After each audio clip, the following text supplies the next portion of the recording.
Deodato é o vereador que ele escuta com atenção. Boa noite, meus queridos internautas que vêm acompanhando aí ao longo dos últimos 3 meses o nosso programa Deodato em Tempo Real, né, que é um programa que vem discutindo todas as nossas propostas, todas as políticas públicas com as quais nós estamos comprometidas na campanha para vereador de Fortaleza. Hoje nós estamos trazendo um tema de muita relevância, aliás, um tema que nós trabalhamos com muita intensidade quando estivemos à frente da Secretaria Municipal do Meio Ambiente e Controle Urbano, e inclusive com a edificação de muitos avanços na questão da reciclagem no nosso município. E a reciclagem envolve inúmeros aspectos, né? A reciclagem em si, do ponto de vista da economia, né? A questão ambiental, a contribuição que a reciclagem dá no sentido de preservação do nosso meio ambiente e a possibilidade de inclusão social na medida em que o fortalezense possa de cada vez mais se comprometer com a questão da reciclagem. Lembrando que, na verdade, para além do papel do poder público na questão da reciclagem, havendo atitude da população, a gente pode avançar muito mais. E esse tema nós vamos discutir hoje, né, com 2 convidadas muito especiais. A Adriana Vanderlei, que trabalhou conosco na SEMAN, ela é assistente social e fez um extraordinário trabalho de articulação com a rede de catadores de Fortaleza, inclusive na questão da educação ambiental e de concretização de ações que permitiram a gente avançar muito aqui em Fortaleza na questão da reciclagem. E também conosco a Ritásia Santos, que eu conheci exatamente nesse trabalho de articulação com o movimento e que faz um trabalho maravilhoso em Fortaleza, junto com o esposo dela, o Daniel, que além de fazer o trabalho da reciclagem, eles têm também um trabalho extremamente importante para a cidade, que é o trabalho de resgate daqueles homens e mulheres, jovens, que de algum modo se envolveram com o mundo da droga, que são dependentes químicos. E ela faz um trabalho que é ao mesmo tempo um trabalho de geração de emprego e renda com a reciclagem, mas também faz esse trabalho fantástico de ajudar essas pessoas a se livrar da dependência química através do trabalho, através da socialização. E é o projeto Reciclando Vida, e que nós vamos aqui estar conversando, e queria, portanto, primeiro agradecer a Adriana, agradecer a Ritásia, não apenas por estar aqui conosco, mas de ter me permitido, ao longo de 3 anos que fui secretário do Meio Ambiente e Controle Urbano, poder, de fato, dar uma contribuição nessa questão da reciclagem. Nós vamos ver aqui no programa o quanto já foi feito em Fortaleza, o quanto está sendo feito e o quanto nós podemos avançar mais ainda. Antes de chamar o nosso quadro, o Nosso Meio Ambiente, eu queria rapidamente pedir que a Adriana desse sua boa noite e depois a Ritásia. Boa noite Deodato, boa noite internautas. Eu é que agradeço, me sinto honrada pelo convite, pela oportunidade de falar de um tema que realmente nós trabalhamos em exaustão na SEMAN e foi muito gratificante, trouxe uma experiência muito rica para a minha vida. Boa noite, internauta, boa noite, Deodato. Obrigado pelo privilégio, né, de estar aqui hoje.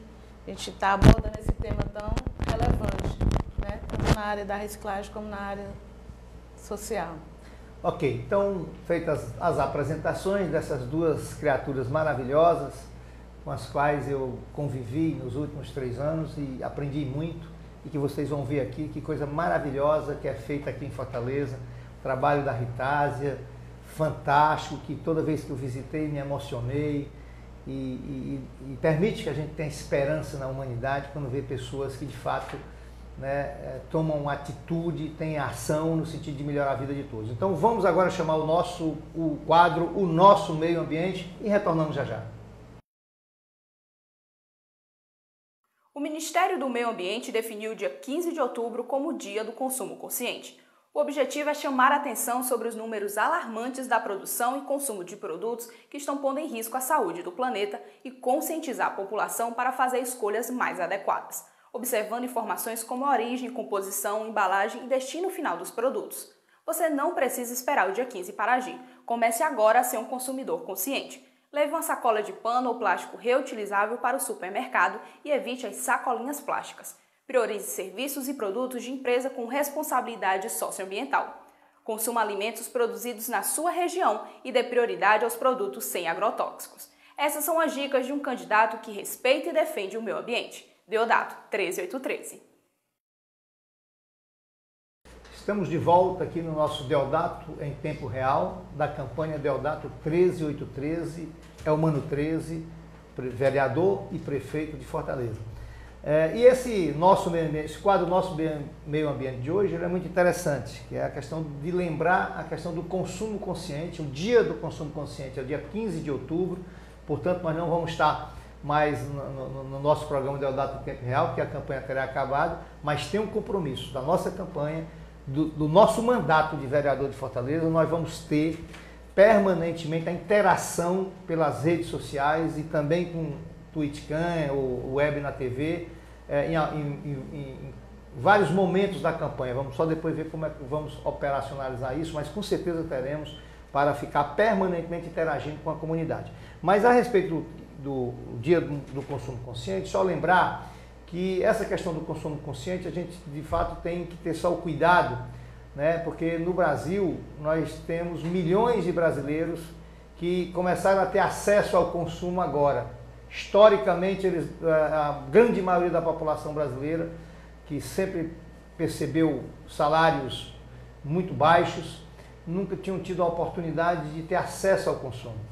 Então, que o consumo consciente de fato seja consciente, mas que não pode também servir para que a gente possa ainda, né, um segmento da sociedade que já sempre nasceu, cresceu e se desenvolveu, tendo a possibilidade de consumir, que não possa também, às vezes há um discurso que acaba também deixando de levar em consideração o fato de que nós temos milhões de brasileiros que agora que começaram a ter acesso a uma renda melhor que lhes permita consumir alguma coisa. Então tem que ter só cuidado para que a gente não faça desse discurso, que a gente não faça dessa luta que é correta, que tem que existir, mas esse consumo consciente tem que começar sobretudo em razão daquelas pessoas que consomem sem critérios, daquelas pessoas que desperdiçam, não daquelas que estão começando a ter acesso ao consumo e que, portanto, a gente tem que entender. E aí, Deodato, acho que é importante a gente lembrar da questão dos 3 R's, que é muito batido aí no meio da ecologia, né, que é o reduzir, o reutilizar e o reciclar. Né, que são 3 R's, são propostas, são diretrizes, na verdade, para o consumo consciente, que a gente debateu muito isso na semana, a gente buscou muito esse tema, a gente buscou muito fazer com que as pessoas tivessem essa consciência. Inclusive, essas pessoas que começaram a ter acesso ao consumo já venham com essa sabedoria, digamos assim, né, de saber consumir, né? Perfeito. Vamos então entrar aqui no nosso tema na reciclagem. Eu queria começar dizendo o seguinte: quando eu cheguei na semana, né, assumi a secretaria, nós primeiro encontramos uma equipe muito competente na CPA, da Coordenadoria de Políticas Ambientais. E depois nós reforçamos mais essa equipe de modo extraordinário com a chegada da Adriana.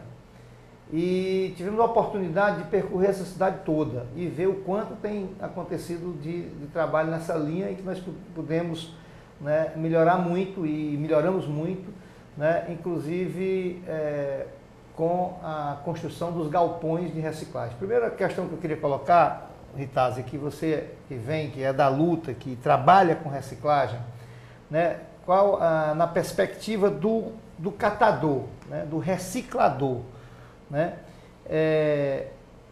uma questão que sempre se coloca em relação à reciclagem, e as pessoas às vezes dizem assim, que a prefeitura devia, por exemplo, dar um carrinho mais arrumado para o catador de lixo, botar uma fardinha bonitinha no catador de lixo, para que ele pudesse fazer esse trabalho nas ruas da cidade. E me parece que esse é um discurso que a gente tem que ter cuidado com ele, porque é um discurso atrasado. Eu acho que o grande sonho do catador é ser reconhecido pelo trabalho extraordinário que ele faz na cidade, pela economia que ele proporciona ao município, na medida em que esse material que é recolhido para a reciclagem, ele evita despesa com a questão da coleta do lixo.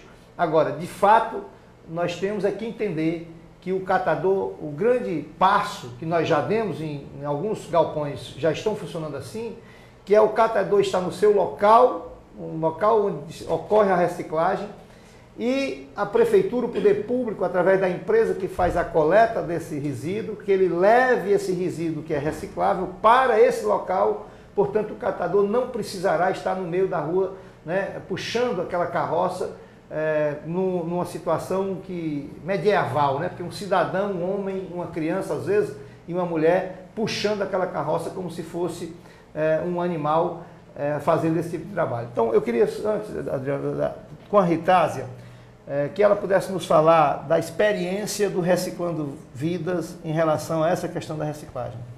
O Reciclando Vida, ele surgiu através da história do meu esposo, Daniel, que foi morador, passou pelas drogas e teve conhecimento com a rua, né?